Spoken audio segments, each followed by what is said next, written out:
ஓம் come கணபதியாய நமக. ஓம் நமச்சிவாய நமக. ஓம் நமோ நாராயணாய நமக. அனைவருக்கும் அன்பான வணக்கங்கள். நான் உங்கள் ராஜி.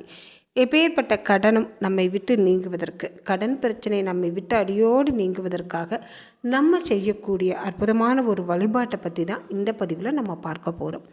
பௌர்ணமி அப்படின்னாவே ரொம்பவுமே விசேஷமான நாள். வெள்ளிக்கிழமை பௌர்ணமி, ஆனி பௌர்ணமி, இந்த இரண்டும் சேர்ந்து வர்ற இந்த பௌர்ணமி தினத்தில் நம்ம செய்யக்கூடிய இந்த எளிமையான பரிகாரத்தால் நிச்சயமாக நம் கடன் பிரச்சனையிலிருந்து விடுபடலாம்ங்க.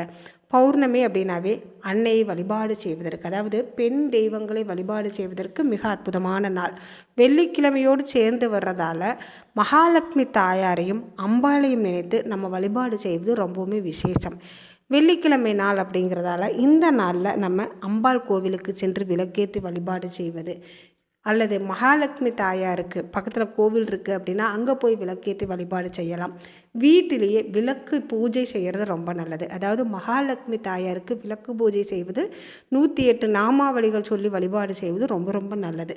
இப்பேற்பட்ட கடன் பிரச்சனை நீங்குவதற்காக மாலை வேளையில் நம்ம செய்யக்கூடிய எளிமையான பரிகாரத்தை இப்போ பார்க்கலாம்.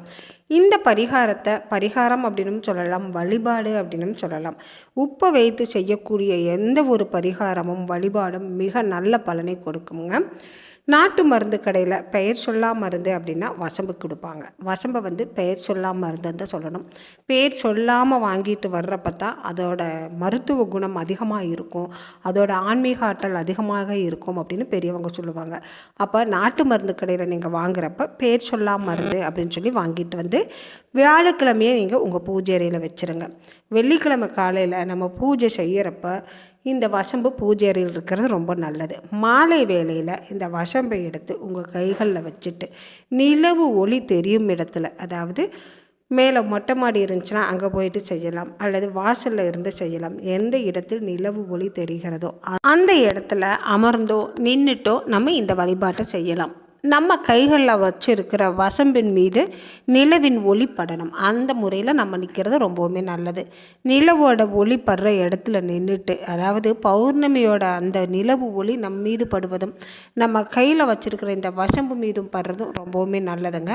வசம்பு மீது படுற மாதிரி நில ஒளியில் நின்றுட்டு ஓம் சந்திரமௌலீஸ்வராய நமக என்ற மந்திரத்தை 27 முறை சொல்லுங்கள். 27 முறை சொல்லி நல்ல முறையில் வழிபாடு செஞ்சுட்டு எங்களுடைய கடன் பிரச்சனை நீங்கணும், பண பிரச்சனை நீங்கணும், மனக்குறை நீங்கணும், கஷ்டமெல்லாம் நீங்கி செல்வ செழிப்போடும் ஐஸ்வர்யத்தோடும் வாழணும் அப்படின்னு நல்ல முறையில் வழிபாடு செஞ்சுட்டு ஒரு அரை மணி நேரமாவது நம்ம அந்த நிலவொளியில் நிற்கணுங்க.